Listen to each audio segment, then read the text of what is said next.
ವಿದ್ಯಾರ್ಥಿಗಳೆಲ್ಲರಿಗೂ ನನ್ನ ನಮಸ್ಕಾರಗಳು ಹಾಗೂ ಈ ದಿನದ ಆನ್ಲೈನ್ ತರಗತಿಗೆ ತಮ್ಮೆಲ್ಲರನ್ನೂ ಸ್ವಾಗತಿಸುತ್ತಾ ಈ ದಿನದ ತರಗತಿಯನ್ನು ಪ್ರಾರಂಭ ಮಾಡ್ತಾ ಇದ್ದೇನೆ.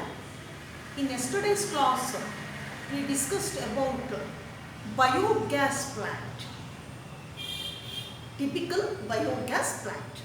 Biogas nothing but mixture of methane, carbon dioxide and hydrogen gas. Biogas released from a group of bacteria called methanogens. Methanogens specifically grown on the cellulosic matter. ಇದು ಸೆಲ್ಯುಲೋಸ್ ಮ್ಯಾಟರ್ ಇರತಕ್ಕಂಥ ವಸ್ತುವಿನ ಮೇಲೆ ಬೆಳೆಯುವಂಥದ್ದು methanogens. Cellulose present in the plants, that is the plant cell wall made up of cellulose.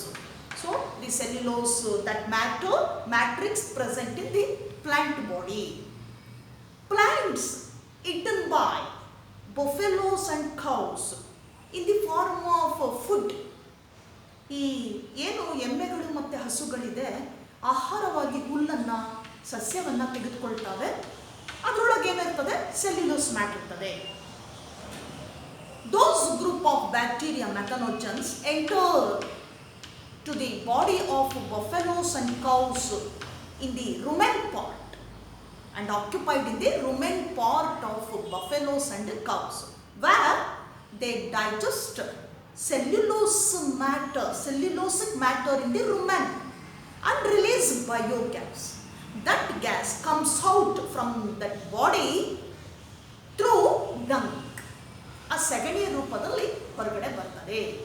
That can be used as a gobar gas or biogas for cooking purpose, lighting purpose etcetera. ಇದು ನಾವು ನಿನ್ನೆ ಅಭ್ಯಾಸ ಮಾಡಿರ್ತಕ್ಕಂತಹ ಬಯೋಗ್ಯಾಸ್ನ ಒಂದು procedure ಮತ್ತು ಒಂದು diagram. ಹೆಚ್ಚಾಗಿ ಹಳ್ಳಿಗಳಲ್ಲಿ ಇದನ್ನು ಬಳಸ್ಕೊಳ್ತಾ ಇದ್ದಾರೆ. ಯಾಕೆ ಅಂದರೆ ಆ ಅವೈಲಬಿಲಿಟಿ ಆಫ್ ಡಂಗ್ ಏನಿದೆ, ಸಗಣಿ ಹೆಚ್ಚು ಪ್ರಮಾಣದಲ್ಲಿ ಹಳ್ಳಿಗಳಲ್ಲಿ ಸಿಗ್ತದೆ, ಗ್ರಾಮೀಣ ಪ್ರದೇಶಗಳಲ್ಲಿ. ಯಾಕೆಂದರೆ ಅವರು ಹಸುಗಳನ್ನು ಎಮ್ಮೆಗಳನ್ನು ಸಾಕಾಣಿಕೆ ಮಾಡಿಕೊಳ್ತಾರೆ ಹಾಲಿನ ಉತ್ಪಾದನೆಯ ಒಂದು ಅವಶ್ಯಕತೆಗಾಗಿ. ಈ ಒಂದು ಅವೈಲಬಿಲಿಟಿಯಿಂದ ಈ ಒಂದು ಏನು ಬಯೋಗ್ಯಾಸ್ ಅಥವಾ ಗೋಬರ್ ಗ್ಯಾಸ್ ಏನಿದೆ ಇದನ್ನು ಅಲ್ಲಿ ಅಭಿವೃದ್ಧಿ ಮಾಡಲಾಗಿದೆ ಗ್ರಾಮೀಣ ಪ್ರದೇಶದಲ್ಲಿ. ಹಾಗಾಗಿ ಗ್ರಾಮೀಣ ಪ್ರದೇಶದ ಜನರು ಒಂದು ರೀತಿಯಾಗಿ ಇಂಧನವನ್ನು ಮತ್ತು ವಿದ್ಯುತ್ತನ್ನು ಅವರು ಪಡ್ಕೊಳ್ಬಹುದಾಗಿದೆ ಇದರ ಮೂಲಕ, ಬಯೋಗ್ಯಾಸ್ನ ಮೂಲಕ. ಹಾಗೆ ವಿದ್ಯುತ್ ಮತ್ತು ಇಂಧನವನ್ನು ಉಳಿತಾಯ ಮಾಡಬಹುದಾಗಿದೆ ಒಂದು ದಾರಿಯಲ್ಲಿ. ಈ ಖಾದಿ ಮತ್ತು ವಿಲೇಜ್ ಇಂಡಸ್ಟ್ರೀಸ್ ಏನಿದೆ ಇವರು ಒಂದು ಬಯೋಗ್ಯಾಸ್ ಇದನ್ನು ಏನು ಮಾಡಿದ್ದಾರೆ, ಡೆವಲಪ್ ಮಾಡಿಕೊಟ್ಟಿದ್ದಾರೆ. ಎಲ್ಲಿ? ರೂರಲ್ ಏರಿಯಾಸಲ್ಲಿ. ಈ ಮೂಲಕ ಹಳ್ಳಿಗಳಲ್ಲಿ ಹೆಚ್ಚು ಬೆನಿಫಿಟ್ ಸಿಗ್ತಾ ಇದೆ ಬಯೋಗ್ಯಾಸ್ ಅಂತ. ಇದು ನಾವು ನಿನ್ನೆಯ ಒಂದು ತರಗತಿಯಲ್ಲಿ ಅಭ್ಯಾಸ ಮಾಡಿದ್ವಿ. In today's class we will discuss about microbes as bio control agents. Microbes introduced in different fields like industries, household products and sewage water treatment. You know that microbes also used as biocontrol agents or biological controlling agents. What is the meaning of biocontrol or biological control agents?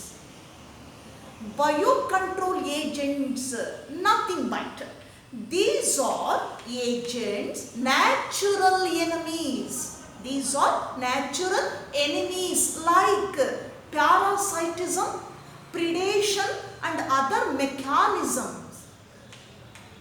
They protect plants from insects, pests and nematodes. ಏನು bio controlling agents ಅಥವಾ biological controlling agents ಅಂದರೆ ಇವು ಸ್ವಾಭಾವಿಕವಾಗಿ ಶತ್ರುಗಳೇ. ಯಾವ ನಿಟ್ಟಿನಲ್ಲಿ ಶತ್ರುಗಳಿವು? Predators ಆಗಿರ್ಬೋದು, ಅಂದರೆ ಭಕ್ಷಕರ ರೀತಿಯಲ್ಲಿ. ಪರಾವಲಂಬಿಗಳ ರೀತಿಯಲ್ಲಿ ಪ್ಯಾರಾಸೈಟಿಸಮ್ ಅಂತ ಕರೀತೇವೆ. ಈ ರೀತಿನಲ್ಲಿ ಬೇರೆ ಬೇರೆ ರೀತಿನಲ್ಲಿ ಸ್ವಾಭಾವಿಕವಾಗಿ ಹೇಗೆ ಗುರುತಿಸ್ಕೊಳ್ತಾವೆ? ಅವು ಶತ್ರುಗಳಾಗಿ ಗುರುತಿಸ್ಕೊಳ್ತಾವೆ, ಎನಮೀಸ್ ಅಂತ ಹೇಳ್ತೇವೆ. ಆದರೆ ಇವುಗಳು ಇನ್ನೊಂದು ರೀತಿಯಲ್ಲಿ ಸಸ್ಯಗಳಿಗೆ ತಗಲುವಂತಹ ಕೆಲವು ಡಿಸೀಸಸ್ಸನ್ನು, ಆ ಡಿಸೀಸನ್ನು ಉಂಟು ಮಾಡುವಂತಹ ಸಸ್ಯಗಳಿಗೆ ಏನು ಹಾವಳಿಯನ್ನು ಮಾಡ್ತಕ್ಕಂತಹ ಒಂದು ಏನು ಪೆಸ್ಟ್ ಇದೆ, ಇನ್ಸೆಕ್ಟ್ಸ್ ಇದೆ, ಪ್ಯಾಥೋಜನ್ಸ್ ಇದೆ, ಇವುಗಳನ್ನು ಏನು ಮಾಡ್ತಾರೆ, ತಿನ್ನೋದ್ರ ಮೂಲಕ ಅದು ಕಂಟ್ರೋಲ್ ಮಾಡ್ತಾ ಬರ್ತಾರೆ. ಇದನ್ನು ನಾವು bio control agents or biological controlling agents ಅಂತ ಕರಿತೇವೆ. Definition for bio control or biological control agents, these are natural enemies like predation or parasitism and other mechanism, but they protect plants from pests, insects and pathogens. ಸಸ್ಯಗಳನ್ನು ಏನು ಮಾಡುತ್ತದೆ? Protect ಮಾಡ್ತದೆ. That's why they named as biocontrol agents or biological control agents. Examples for biocontrol agents. So different kinds of biocontrol agents, nothing but microbes in different fields. They protect plants. For examples, beetles are one of the biocontrol agent. Red and black colored beetle, ಕೆಂಪು ಮತ್ತೆ ಕಪ್ಪು ಚುಕ್ಕೆ ಇರುವಂತಹ ಈ ಬೀಟಲ್ ಅಂದರೆ ಕನ್ನಡದಲ್ಲಿ ದುಂಬಿ ಅಂತ ಹೇಳ್ತೇವೆ. ಇದು ಕೆಂಪು ಬಣ್ಣದಿಂದ ಕೂಡಿರ್ತದೆ. ಹಾಗೆ ಅದರ ಮೇಲೆ ಬ್ಲ್ಯಾಕ್ ಡಾಟ್ಸ್ ಇರ್ತವೆ, ಚುಕ್ಕೆಗಳಿರ್ತವೆ. Red coloured with black spotted beetle, it's popularly called as lady bug or lady bird. In north America this beetle is called as ladybug. ಇದನ್ನ ನಾರ್ತ್ ಅಮೇರಿಕಾದಲ್ಲಿ ಲೇಡಿ ಬಗ್ ಅಂತ ಕರೀತಾರೆ. ಹಾಗೆ in Britain it is called ladybird, ಅದನ್ನ ladybird ಅಂತ ಕರೀತಾರೆ beetle ಅನ್ನ. So they feed those beetles, they feed mosquitoes and aphids. ಈ ಸಣ್ಣದಾಗಿರ್ತಕ್ಕಂತಹ ಮಸ್ಕಿಟೋಸ್ ಅನ್ನ ಮತ್ತು ಆಫಿಡ್ಸ್ ಅನ್ನ ಏನು ಮಾಡುತ್ತೆ, ಸಸ್ಯಗಳ ಮೇಲೆ ಕೂತು ಆ ಸಸ್ಯಗಳನ್ನ ಪಾರ್ಟ್ಸ್ ಅನ್ನ ಡ್ಯಾಮೇಜ್ ಮಾಡ್ತದೆ. ಈ ಒಂದು ಏನು ಆಫಿಡ್ಸು ಮತ್ತು ಮಸ್ಕಿಟೋಸ್ ಇವುಗಳನ್ನು ಭಕ್ಷಿಸುವುದರಿಂದ ಸಸ್ಯಗಳಿಗೆ ಅದರ ಹಾವಳಿಯನ್ನು ತಡೆಗಟ್ಟುತ್ತೆ. ಯಾವುದು? Beetles, lady bug or lady bird. They feed aphids and mosquitoes and protect plants. In the similar way, dragonflies, ಏನು ಉದ್ದುದ್ದವಾಗಿ ಈ ಹೆಲಿಕಾಪ್ಟರ್ ತರ ಅಂತ ಹೇಳಿ ಕರೀತಾರಲ್ಲ, ಆ ಒಂದು ಇನ್ಸೆಕ್ಟ್ ಏನಿದೆ, ಡ್ರ್ಯಾಗನ್ ಫ್ಲೈಸ್ ಅಂತ ಏನಿದೆ, ಆ ಹುಳುಗಳು ಏನು ಮಾಡುತ್ತೆ, same they feed also aphids and mosquitoes and protect plants from their that is attack. ಅವುಗಳ ಅಟ್ಯಾಕ್ ಅನ್ನು ಏನು ಮಾಡುತ್ತೆ, ತಡೆಗಟ್ಟುತ್ತೆ ಸಸ್ಯಗಳಲ್ಲಿ. So examples, first example beetles and dragonfly. So they feed aphids and mosquitoes, so protect plants. Then second example, Bacillus thuringiensis, shortly termed as BT. Bacillus thuringiensis, a type of bacteria. Bacillus thuringiensis ಅಂತ ಕರೀತೇವೆ. ಇದನ್ನು ನಾವು BT ಅಂತ short ಆಗಿ ಅದನ್ನು refer ಮಾಡ್ತೇವೆ, BT. In Bacillus thuringiensis, that bacterial body containing or producing a toxic substance, a toxin that is called BT toxin. ಆ ಬ್ಯಾಕ್ಟೀರಿಯಾದ ಬಾಡಿಯಲ್ಲಿ ಒಂದು ವಿಷವಸ್ತು ಉತ್ಪತ್ತಿ ಆಗ್ತದೆ, ಅದನ್ನು ನಾವು BT toxin ಅಂತ ಕರಿತೇವೆ. That toxin is called BT toxin. ಅದನ್ನು ನಾವು BT toxin ಅಂತ ಕರಿತೇವೆ, BT toxin. It is available in the market as sachets. ಚಿಕ್ಕ ಚಿಕ್ಕ ಪ್ಯಾಕೆಟ್ಗಳಲ್ಲಿ ಇದು ಸಿಗ್ತದೆ ಮಾರ್ಕೆಟಲ್ಲಿ, BT toxin. So the bacterial spores are dried and filled in those sachets. ಈ ಬ್ಯಾಕ್ಟೀರಿಯಾದಿಂದ ಬರ್ತಕ್ಕಂಥ ಸ್ಪೋರ್ಸ್ ಏನಿದೆ, ಬೀಜಾಣು, ಅದನ್ನು ಒಣಗಿಸ್ಬಿಟ್ಟು ಅದನ್ನು ಈ ಸ್ಯಾಶೆಗಳಲ್ಲಿ ತುಂಬಿ ಅದನ್ನು ಮಾರ್ಕೆಟ್ನಲ್ಲಿ ಮಾರಾಟ ಮಾಡ್ತಾರೆ. Available in the market in the form of sachet. So in that sachet containing spores, bacterial spores, that is Bt toxin. That toxin, when the insect larvae sit and suck juice from the specific plant. ಈಗ insect ಏನಾಗ್ತದೆ, ಕೆಲವು ಸಸ್ಯಗಳಲ್ಲಿ ನಿರ್ದಿಷ್ಟವಾಗಿರುವಂತಹ ಒಂದು ಕೀಟ ಬಂದು ಕೂತ್ಕೊಂಡು, ಅಥವಾ larvae, ಅದು ಕ್ಯಾಟರ್ಪಿಲ್ಲರ್ ಆಗಿರ್ಬೋದು, ಬಂದು ಕೂತು ಆ ಸಸ್ಯದ ರಸವನ್ನು ಹೀರ್ಕೊಳ್ತದೆ. ಎಲೆಯ ಭಾಗದಿಂದನೋ ಕಾಂಡದ ಭಾಗದಿಂದನೋ ಕೂತು ರಸವನ್ನು ಹೀರ್ಕೊಳ್ತದೆ.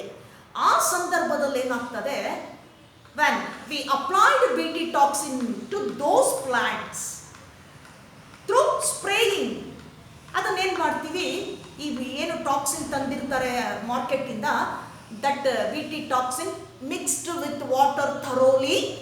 how it prepares, ಯಾವ ರೀತಿ ಪ್ರಿಪೇರ್ ಮಾಡ್ತೇವೆ ಇದನ್ನು ಸ್ಪ್ರೇಗೆ ಅಂತಂತಂದರೆ, ಅದನ್ನು ನೀರಲ್ಲಿ ಸಮ ಪ್ರಮಾಣದಲ್ಲಿ ಮಿಶ್ರಣ ಮಾಡಬೇಕು, ತರೋಲಿ mixed with water, that spray.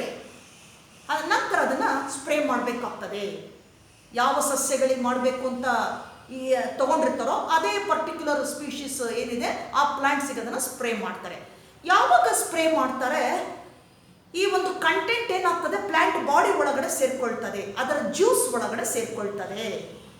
ಏನು ವಾಟರ್ ಇರ್ತದೆ ಪ್ಲಾಂಟ್ ಬಾಡಿನಲ್ಲಿ, ಅದ್ರ ಒಳಗಡೆ ಸೇರ್ಕೊಳ್ತದೆ. ಆ ಸಂದರ್ಭದಲ್ಲಿ ಆ ಜ್ಯೂಸನ್ನು ಹೀರ್ಲಿಕ್ಕೆ ಅಂತ ಬಂದಂತಹ ಇನ್ಸೆಕ್ಟ್ ಏನಿದೆ, ಅದರ ಲಾರ್ವೆ ಏನಿದೆ, ಕ್ಯಾಟರ್ಪಿಲ್ಲರ್ ಏನಿದೆ, ಅದು ಜ್ಯೂಸನ್ನು ಸಕ್ ಮಾಡುವಾಗ ಈ Bt ಟಾಕ್ಸಿನ್ ಏನಾಗುತ್ತೆ, ಅದರ ದೇಹವನ್ನು ಆ ರಸದೊಂದಿಗೆ ಪ್ರವೇಶ ಮಾಡ್ತದೆ. So that Bt toxin mixed in the plant juice in the body. By that time, when the insect or caterpillar sit and suck that juice from the plant body, that toxin enters to the body of insect. ಅದರ ಒಳಗಡೆ ಪ್ರವೇಶ ಮಾಡ್ತದೆ ಸಕ್ ಮಾಡಿದಾಗ. That is in the mid part of that insect, ಅದರ ಗಂಟಲಿಗೆ ಪ್ರವೇಶ ಮಾಡಿದಾಗ ಆ ಟಾಕ್ಸಿನ್ನು ಏನು ಮಾಡ್ತದೆ, ದಟ್ ಬಿಕಮ್ಸ್ ಆಕ್ಟಿವ್ ಸ್ಟೇಟ್. ಆ ಟಾಕ್ಸಿನ್ ಏನಾಗ್ತದೆ, ಅಲ್ಲಿವರೆಗೂ ಇನ್ಆಕ್ಟಿವ್ ಆಗಿರ್ತಕ್ಕಂಥದ್ದು ಆಕ್ಟಿವ್ ಸ್ಟೇಟ್ಗೆ ಬರ್ತದೆ. ಆ ಆಕ್ಟಿವ್ ಸ್ಟೇಟ್ ಬಂದಾಗ ಏನಾಗ್ತದೆ, that causes affect to that insect or caterpillar. ಈಗ ಅದರ ಪರಿಣಾಮವನ್ನು ಏನು ಮಾಡ್ತದೆ, ಆ ಒಂದು ಇನ್ಸೆಕ್ಟ್ಗೆ ಉಂಟು ಮಾಡ್ತದೆ. Result the swelling of midgut part of that insect. ಆ ಏನು ಭಾಗ ಇದೆ ಮಿಡ್ಗಟ್ ಭಾಗ, ಅದು ಊದ್ಕೊಳ್ಳುತ್ತೆ. Then finally that insect kills, ಸತ್ತು ಹೋಗುತ್ತೆ. ಯಾವಾಗ ಊದ್ಕೊಳ್ತದೋ ಆ ಒಂದು ಇನ್ಸೆಕ್ಟ್ ಏನಾಗ್ತದೆ, ಜ್ಯೂಸನ್ನು ಹೀರ್ಲಿಕ್ಕೆ ಬಂದಂತಹ ಇನ್ಸೆಕ್ಟು ಸತ್ತು ಹೋಗ್ತದೆ. ಈ ರೀತಿ ಈ Bt ಟಾಕ್ಸಿನ್ ಅನ್ನು ಅಪ್ಲೈ ಮಾಡುವುದರ ಮೂಲಕ ಕೆಲವು ಸಸ್ಯಗಳಲ್ಲಿ ಅದಕ್ಕೆ ಹಾವಳಿ ಉಂಟು ಮಾಡುವಂತಹ ಕೀಟ ಪೀಡೆಗಳನ್ನು ತಡೆಗಟ್ಟಬಹುದು. That is from Bacillus thuringiensis, shortly termed as Bt. That bacteria produces a toxin called as Bt toxin that can be used as a biocontrolling material in the form of spray. ಅದರ ಸಿಂಪಡಿಸೋದ್ರ ಮೂಲಕ control ಮಾಡುವಂತಹ ವಸ್ತುವಾಗಿ ಅದನ್ನು ಉಪಯೋಗ ಮಾಡಿಕೊಳ್ತಾರೆ. Then next one, a nucleopolyhedrovirus. Nucleopolyhedrovirus, a group of virus that controls insects, majorly ಹೆಚ್ಚಿನ ಒಂದು ಭಾಗದಲ್ಲಿ ಏನು ಮಾಡುತ್ತೆ, ಈ ನ್ಯೂಕ್ಲಿಯೋಪಾಲಿಹೆಡ್ರೋವೈರಸ್ ಅಂತಕ್ಕಂಥ virus, they attack some insects, specific insects, and control their attack to plants. ಅದರ ಹಾವಳಿ ಯಾವ ಸಸ್ಯಗಳಿಗೆ ತಗುಲುತ್ತೋ ಅಲ್ಲಿ ಅದನ್ನು ಕಂಟ್ರೋಲ್ ಮಾಡ್ತದೆ ನ್ಯೂಕ್ಲಿಯೋಪಾಲಿಹೆಡ್ರೋವೈರಸ್. Then This virus introduced as aid to control in integrated pest program.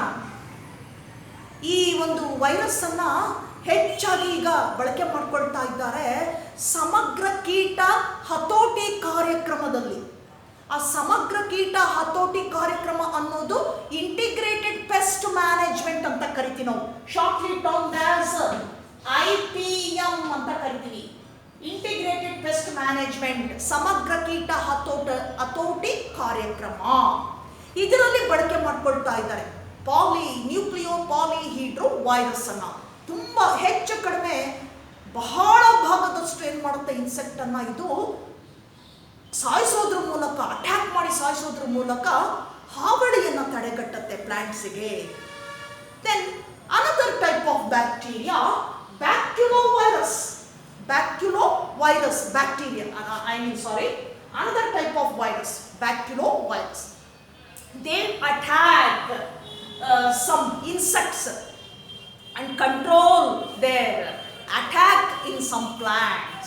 ಈ ಬ್ಯಾಕ್ಯುಲೋವೈರಸ್ ಅಂತಕ್ಕಂಥದ್ದು ಸ್ಪೆಸಿಫಿಕ್ ಆಗಿ ಕೆಲವು ಇನ್ಸೆಕ್ಟ್ಸ್ ಅನ್ನು ಅಟ್ಯಾಕ್ ಮಾಡಿ ಅವುಗಳನ್ನು ಕೊಲ್ಲುತ್ತೆ.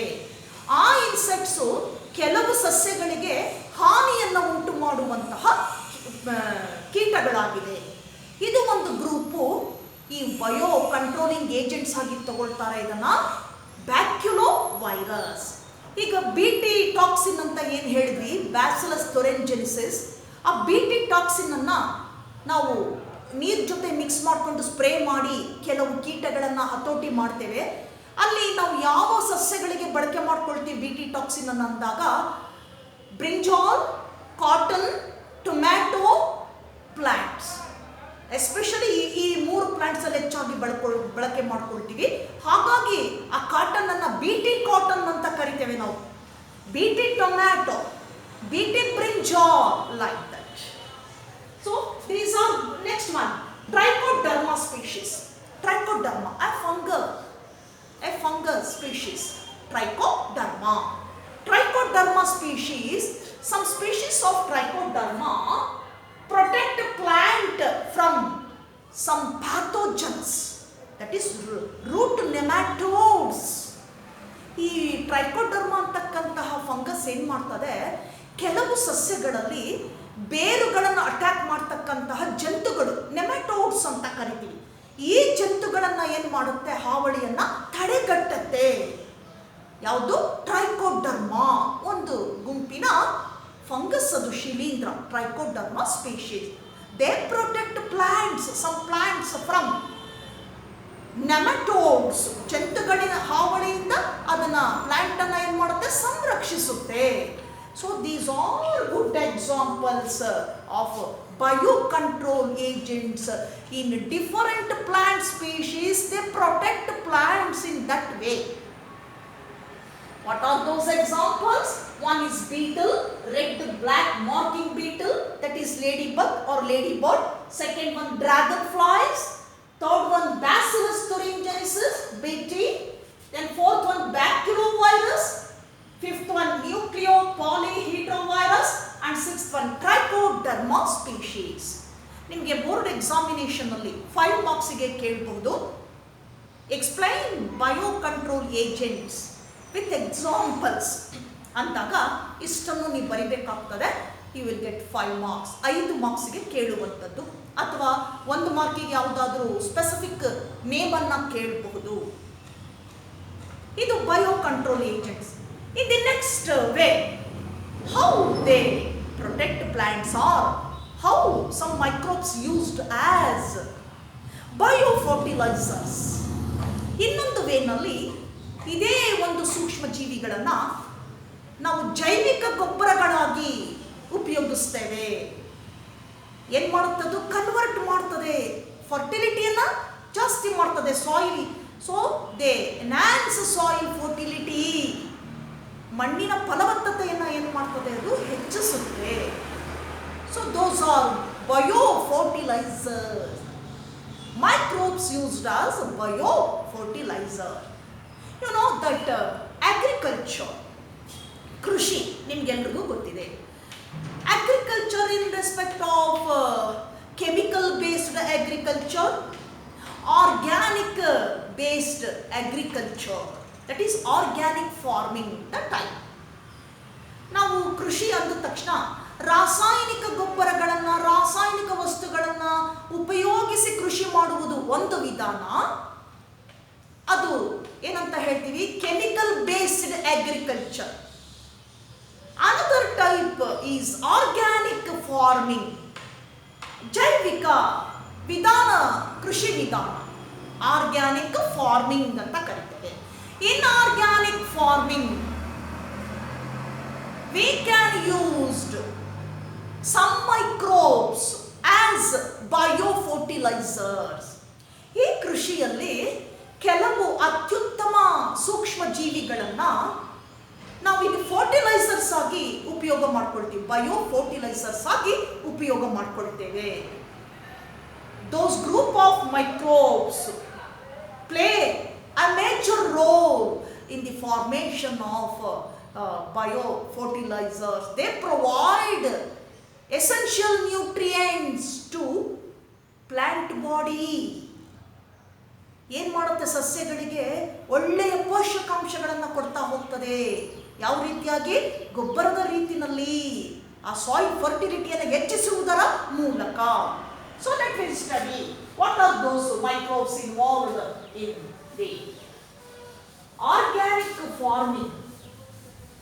So first example, cyanobacteria. Cyanobacteria associated with rhizobium bacteria. Rhizobium bacteria. Rhizobium. So cyanobacteria associated with rhizobium bacteria. That is symbiotic association. ಒಂದನೇ example ಕೊಡೋಣ. Cyanobacteria is commonly called blue-green algae. That symbiotic associated with rhizobium bacteria. They found in the soil. ಎಲ್ಲಿ ನೋಡ್ತೇವೆ ನಾವು ಇದನ್ನ? ಭೂಮಿ ಒಳಗಡೆ ನೋಡ್ತೇವೆ, soil ಅಲ್ಲಿ ನೋಡ್ತೇವೆ. Cyanobacteria symbiotic association with rhizobium, another type of bacteria found in the soil. What they do? ಏನು ಮಾಡ್ತವೆ ಅವು? They fixed atmospheric nitrogen and stored in the soil. ಅದು ವಾತಾವರಣದಲ್ಲಿರ್ತಕ್ಕಂಥ ಸಾರಜನಕವನ್ನ ಹೀರ್ಕೊಂಡ್ಬಿಟ್ಟು ಒಂದು ಭೂಮಿಯಲ್ಲಿ ಶೇಖರಿಸಿಡುತ್ತವೆ. They found in the roots of some leguminous plants. ಈ ಬೇರುಗಳಲ್ಲಿ ಗಂಟುಗಳಿರ್ತಕ್ಕಂತಹ ಪ್ಲಾಂಟ್ಸ್ಗಳಲ್ಲಿ ಇವುಗಳಿರ್ತವೆ, rhizobium and cyanobacteria. Like other bacteria like azospirillum, azotobacter. So these are another good examples for this group association, symbiotic association. ಎಲ್ಲ ಜೊತೆಗೂಡ್ಕೊಂಡಿರ್ತದೆ, ಅದನ್ನೇ ನಾವು symbiotic association ಅಂತ ಕರಿತೇವೆ. ಈ ಸಯನೋಬ್ಯಾಕ್ಟೀರಿಯಾದಲ್ಲಿ Azospirillum, Azotobacter, rhizobium ಇವು ವಾತಾವರಣದಲ್ಲಿರ್ತಕ್ಕಂಥ ಸಾರಜನಕವನ್ನು ಹೀರ್ಕೊಂಡು ಆ ಸಸ್ಯದ ಬೇರುಗಳಲ್ಲಿ ಶೇಖರವಾಗಿಡಿಸ್ತದೆ, ಸ್ಟೋರ್ ಮಾಡಿಕೊಳ್ತದೆ. So they stored nitrogen in the soil in root part of leguminous plants. ಬೇರುಗಳಲ್ಲಿ ಗಂಟುಗಳಿರ್ತಕ್ಕಂಥ ಸಸ್ಯಗಳನ್ನು ಲೆಗ್ಯುಮಿನಸ್ ಪ್ಲಾಂಟ್ಸ್ ಅಂತ ಕರಿತೀವಿ. ಫಾರ್ ಎಕ್ಸಾಂಪಲ್ ಅ ಗ್ರೌಂಡ್ನಟ್, ಶೇಂಗಾ, ಅವರೆ, ಉದ್ದು. So these are all called leguminous plants. ಈಗ ಇವು ಆ ನೈಟ್ರೋಜನ್ ಅನ್ನು ಏನ್ ಮಾಡ್ತದೆ? They provide nitrogen as a nutrient to plant body. ಒಂದು ಉತ್ತಮ ಪೋಷಕಾಂಶವಾಗಿ ಆ ಸಸ್ಯಕ್ಕೆ ಕೊಡುತ್ತವೆ. So one of the type that is cyanobacteria and rhizobium, symbiotic association with the rhizobium, cyanobacteria especially azospirillum and azotobacter. Good example for cyanobacteria. Then second one, mycorrhiza. So the species of mycorrhiza a fungal, ಒಂದು ಶಿಲೀಂಧ್ರ ಅದು. They found in the soil. Species of mycorrhiza. They found in the soil. Roots of plant. Some roots of plant. ಇದು ಏನು ಭೂಮಿನಲ್ಲಿ ಕೆಲವು ಬೇರುಗಳಲ್ಲಿ, ಸಸ್ಯದ ಬೇರುಗಳಲ್ಲಿ ಇರ್ತದೆ. They found in the soil, especially in the roots of plants. ಸಸ್ಯದ ಬೇರುಗಳಲ್ಲಿ ಇರ್ತದೆ. ಏನು ಮಾಡುತ್ತೆ mycorrhiza species? They fixed phosphorus from the soil and as well as from the atmosphere. ಇದು ರಂಜಕವನ್ನ ಭೂಮಿಯಿಂದ ಮತ್ತು ವಾತಾವರಣದಿಂದ ಏನು ಮಾಡುತ್ತೆ? ಅಬ್ಸಾರ್ಬ್ ಮಾಡಿಕೊಂಡು ಸ್ಟೋರ್ ಮಾಡ್ತದೆ. ಆ ರೂಟ್ಸ್ ಅಲ್ಲಿ ಸ್ಟೋರ್ ಮಾಡುತ್ತೆ. Mycorrhiza species. They belongs to the genus Glomus. ಇವು ಒಂದು ಜೀನಸ್ಗೆ ಸೇರಿದೆ, ಕುಟುಂಬಕ್ಕೆ. That genus named as Glomus. Glomus ಅಂತ ಕರಿತೇವೆ. ಲಾಸ್ಟ್ ಇಯರ್ ಅಲ್ಲಿ 1 ಮಾರ್ಕಿಗೆ ಕೇಳಿದ್ರೆ ಇದನ್ನ. Glomus species mycorrhiza belongs to the species name that genus Glomus. They provide phosphorus to the plant body as an essential nutrient. ಒಂದು ಉತ್ತಮ ಪೋಷಕಾಂಶವಾಗಿ ಆ ಸಸ್ಯಕ್ಕೆ ಒದಗಿಸುತ್ತೆ. Then plant enhances their growth. ಏನು ಮಾಡುತ್ತೆ ಸಸ್ಯ? ಅದನ್ನು ಉಪಯೋಗಿಸಿಕೊಂಡು ಬೆಳವಣಿಗೆಯನ್ನು ವೃದ್ಧಿಸಿಕೊಳ್ಳುತ್ತೆ. And they resist towards pests and insects. ಮತ್ತೆ ನಿರೋಧಕ ಶಕ್ತಿಯನ್ನು ಪಡ್ಕೊಳ್ತದೆ, ತಡೆಗಟ್ಕೊಳ್ತದೆ. ಅದನ್ನು ಅಟ್ಯಾಕ್ ಮಾಡ್ತಕ್ಕಂಥ, ಹಾವಳಿ ಮಾಡ್ತಕ್ಕಂಥ ಪೆಸ್ಟ್, ಪೀಡೆ, ಆ ಏನು ಕೀಟ ಇದೆ ಅದರ ಬಾಧೆಯಿಂದ ತಡೆಗಟ್ಕೊಳ್ತದೆ. Resist towards pest and insects. Another type of micro. Then third one again cyanobacteria. Cyanobacteria group. Blue green algae. This group includes nostoc, Acylotauria and Anabaena. So these are examples for cyanobacteria. ಯಾವ್ಯಾವ ಸೇರ್ಕೊಳ್ಳುತ್ತಿದ್ರಲ್ಲಿ? ಒಂದು nostoc, Acylotauria and Anabaena. Cyanobacteria naturally fixed atmospheric nitrogen in the soil. ಏನು ಮಾಡುತ್ತವೆ ಇವು? ವಾತಾವರಣದಲ್ಲಿರ್ತಕ್ಕಂಥ ಸಾರಜನಕವನ್ನು ಏನು ಮಾಡುತ್ತೆ? Absorb ಮಾಡಿಕೊಂಡು ಭೂಮಿಯಲ್ಲಿ ಶೇಖರಿಸಿಡ್ತದೆ. ದೆನ್ ಏನು ಮಾಡ್ತದೆ? So they enhance soil fertility. ಫಲವತ್ತತೆಯನ್ನು ಹೆಚ್ಚಿಸುತ್ತೆ. Cyanobacteria used in paddy fields. ಭತ್ತದ ಗದ್ದೆಯಲ್ಲಿ ಹೆಚ್ಚಾಗಿ ಯೂಸ್ ಮಾಡ್ತಾರೆ. As A protective material followed by a mulching method. ಇದನ್ನ ಭತ್ತದ ಗದ್ದೆಯಲ್ಲಿ ಈ ಒಂದು ಉತ್ತಮ ವಸ್ತುವಾಗಿ ಏನು ಮಾಡ್ತಾರೆ? ಮಲ್ಚಿಂಗ್ ಅನ್ನುವಂತಹ ವಿಧಾನದಿಂದ ಅಪ್ಲೈ ಮಾಡ್ತಾ ಹೋಗ್ತಾರೆ ಅದನ್ನ, ಸೈನೋಬ್ಯಾಕ್ಟೀರಿಯಾವನ್ನ. What is meant by mulching? ಏನು ಹಂಗಂದ್ರೆ ವಿಧಾನ ಅಂದ್ರೆ mulching nothing but a method in which covering the soil or mixing the soil with a protective material, that is called mulching. ಅದನ್ನೇನಂತ ಕರಿತೀವಿ ನಾವು? ಮಲ್ಚಿಂಗ್ ಅಂತ ಕರಿತೀವಿ. ಭೂಮಿಗೆ, ಮಣ್ಣಿಗೆ ಉತ್ತಮ ಒಂದು ವಸ್ತುವನ್ನ ಸೇರಿಸುವಂತ ವಿಧಾನವನ್ನ ಮಲ್ಚಿಂಗ್ ಅಂತ ಕರಿತೀವಿ. ಹಾಗೆ ಸೈನೋಬ್ಯಾಕ್ಟೀರಿಯಾವನ್ನ ಈ ರೀತಿ ಪ್ರೊಟೆಕ್ಟಿವ್ ಮಟೀರಿಯಲ್ ಆಗಿ ಅಲ್ಲಿ ಅಪ್ಲೈ ಮಾಡ್ತಾರೆ ಪ್ಯಾಡಿ ಫೀಲ್ಡ್ ಅಲ್ಲಿ. So these R the good examples how microbes used R play A major role in the form of biofertilizers. Microbes as biofertilizers. That completes this chapter, microbes in human welfare. ಇಲ್ಲಿಗೆ ಈ ಒಂದು chapter, small chapter complete ಆಗ್ತದೆ, microbes in human welfare. This is enough for today's class. Then I will take up the new chapter, biotechnology, in next class. Till then, goodbye.